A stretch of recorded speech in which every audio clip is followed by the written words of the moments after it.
Panorama do Seguro. Vamos falar sobre as mudanças do mercado segurador. E teremos a entrevista com Paulo Marracini. Fique conosco.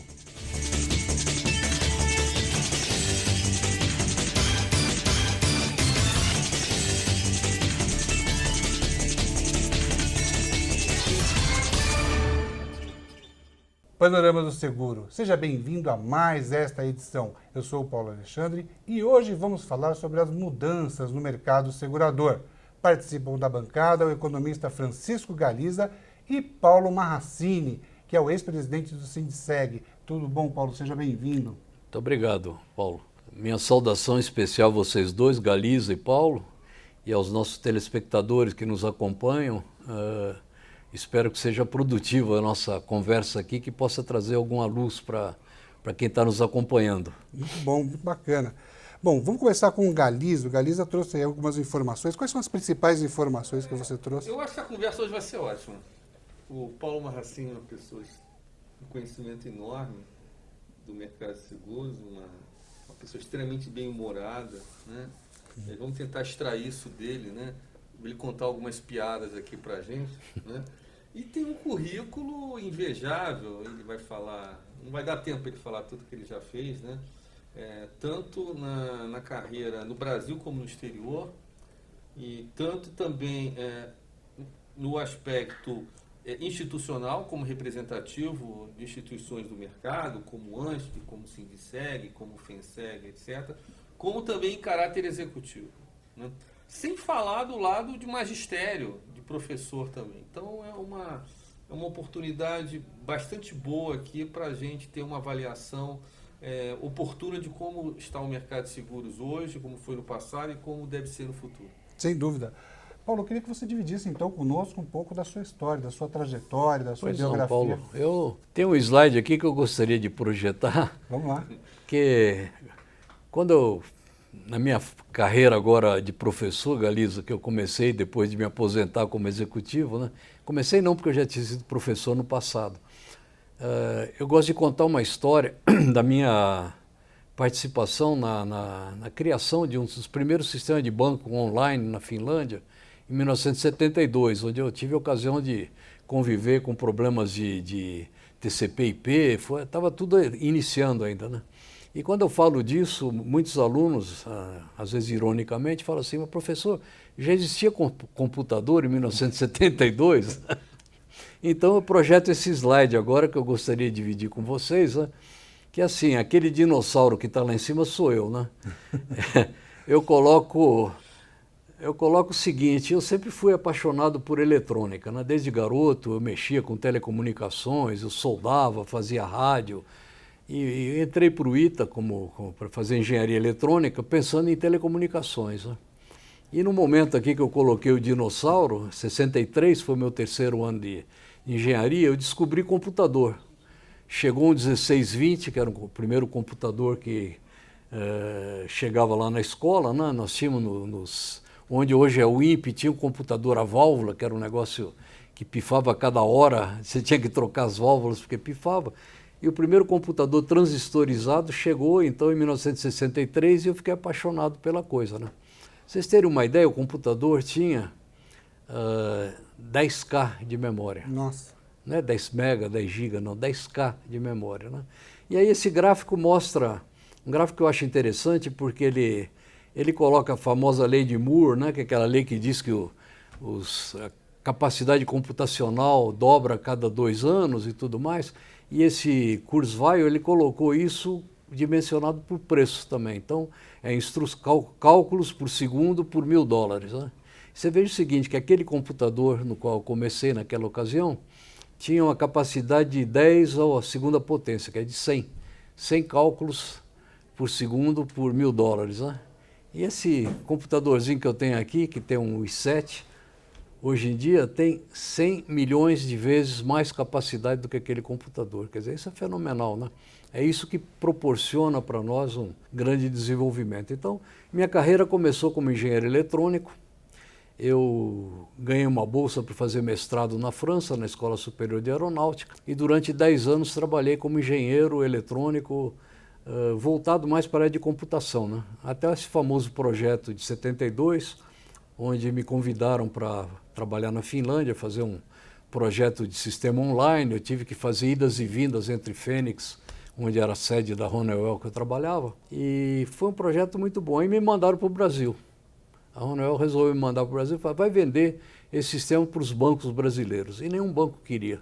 Os bancos falaram, não, aqui nós temos aquele código de barra, CMC7, não precisa de nada online. Tá bom. E a Brasil Seguros, que era filial da AGF, uma companhia francesa, queria desenvolver um sistema online. Então eu acabei sendo contratado em função de uma coisa peculiar, porque as pessoas que tinham desenvolvido o primeiro sistema de teleprocessamento aqui no Brasil eram da Sul América. A Sul América sempre foi pioneira nisso, né? E os dois eram engenheiros do ITA e tinham feito mestrado na mesma escola que eu. Então, quando eu cheguei lá, apresentei meu currículo para estar contratado, né?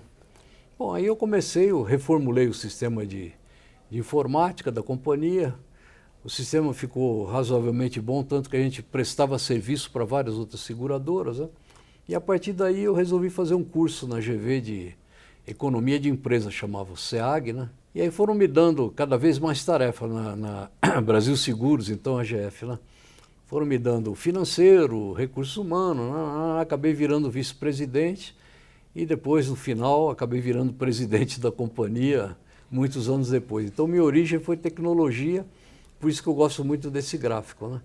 E depois eu fui presidente da companhia até atingir a idade limite, né? Sabe que as companhias hoje em dia têm aquele negócio de abrir espaço para os mais jovens. Aí fui para o conselho e, em paralelo, eu desenvolvi toda uma atividade, fui presidente aqui do sindicato por 2 ocasiões, né? Um fato que talvez ninguém saiba, né? Eu fui o primeiro presidente de sindicato ligado à Companhia Internacional. Se vocês olharem, tem aqui um panorama completo de todos os presidentes de companhia, vocês vão ver que todos os antecessores meus ou eram donos de companhia, ou alguns eram executivos de companhias nacionais, que era o pacto que existia na época. Companhias estrangeiras eram meio colocadas à parte, né? E aí nós vivemos um bom período de transição, né? E com isso eu fui presidente do sindicato, depois eu, posteriormente, fiz parte da FENSEG durante muito tempo, hoje em dia CNSEG, fui presidente da FENSEG também, estou na academia, ANSP, né, que muito me orgulha. Vice-presidente do Conselho Superior. Então, entrou no mercado de seguros quase, diria, casualmente, né? Pois é, eu entrei, Galiza, eu sempre brinco, eu digo, eu entrei pela porta dos fundos, né? Casual. Eu entrei para botar um sistema de informática Nunca funcionando. Pensou em... Nunca pensei em seguro. E hoje em dia só penso em seguro, sabe? Certo. Em tecnologia também. E hoje em dia, você falou um negócio interessante, que eu sei muita coisa, né? Eu hoje estou no Conselho de Ética da Confederação, da CNSEG, né? E como eu não estou ligado a nenhuma companhia em particular, eu e o Júlio Berrenbach somos considerados conselheiros de notório saber. É uma coisa pomposa, né? Uau. Aí a correspondência chega lá em casa, né? E o Severino, lá que é o meu zelador, fala, pô, seu Paulo, o senhor deve ser importante mesmo, né? Porque conselheiro de notório saber, e todo dia chega um monte de livro da Amazon aqui para o senhor, né? Eu falei, olha, Severino, tem uma frase, Humberto Eco, ele não sabe quem é, mas em todo caso eu vou falar para você. A quantidade de livros não lidos que você tem reflete o quanto você tem consciência da tua ignorância. Então, muito obrigado por me achar muito sapiente, Galiza. Bom, gostaria que você falasse um pouquinho para a gente como era esse mercado lá atrás, como era esse mercado quando você iniciou e qual a diferença que existe nesse mercado para os dias de hoje.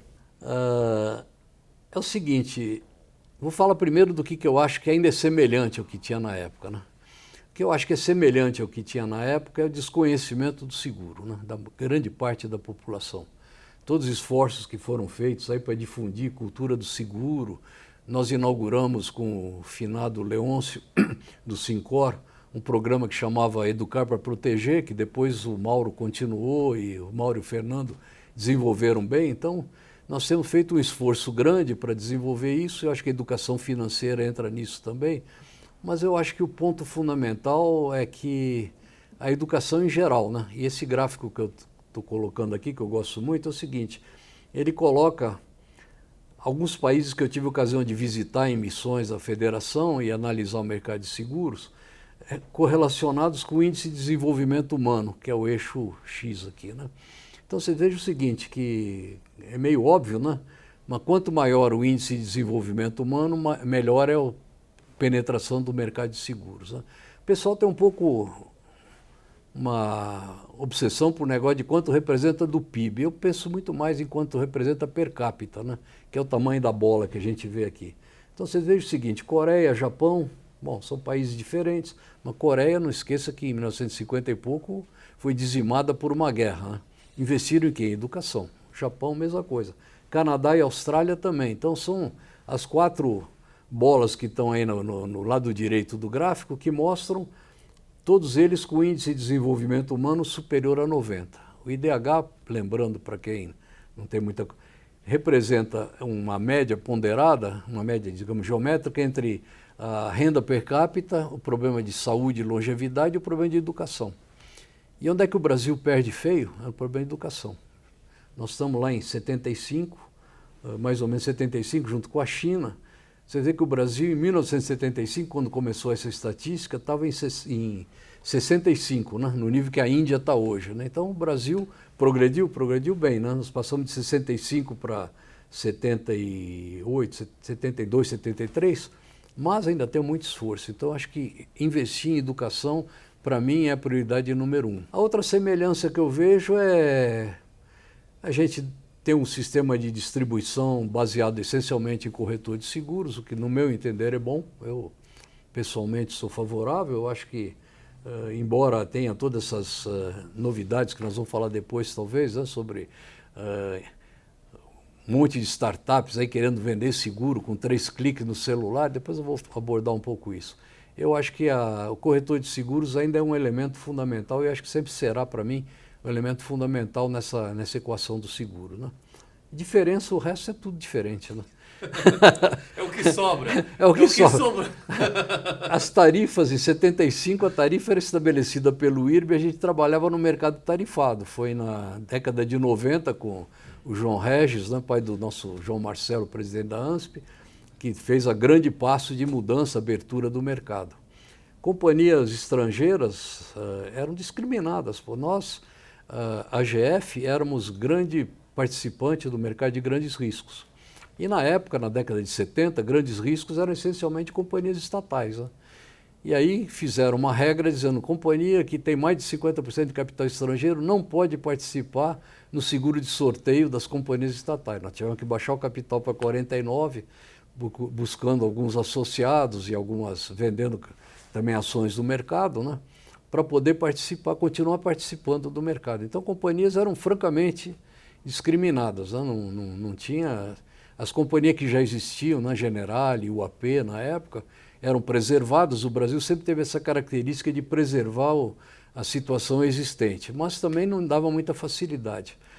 Em 1990, nós compramos uma participação majoritária na Hanover Seguros, nós, a AGF, né, que hoje é HDI, e para fazer essa compra nós tivemos que buscar associados também, porque na época não podia. Então, eu acho que isso mudou bem. Hoje nós vivemos um mercado de liberdade, o mercado onde as companhias multinacionais assumiram a sua verdadeira...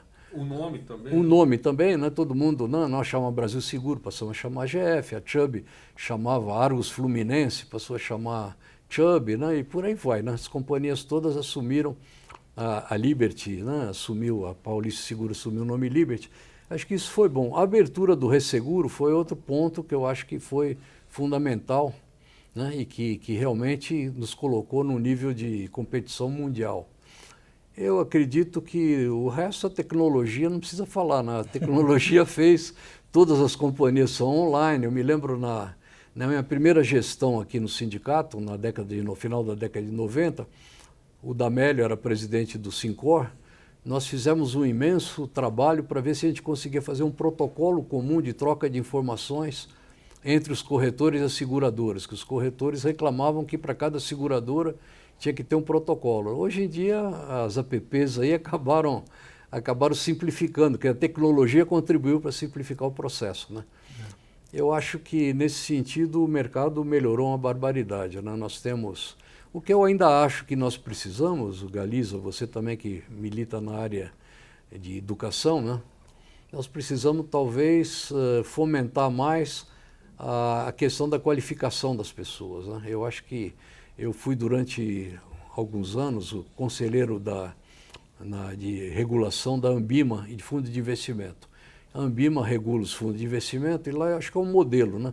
E o pessoal faz a certificação, não porque é obrigado por lei, não, mas é porque para ser inscrito na Ambima tem que fazer a certificação profissional. Eu acho que isso é um ponto. E a autorregulação também, para mim, é um ponto que a gente precisa trabalhar.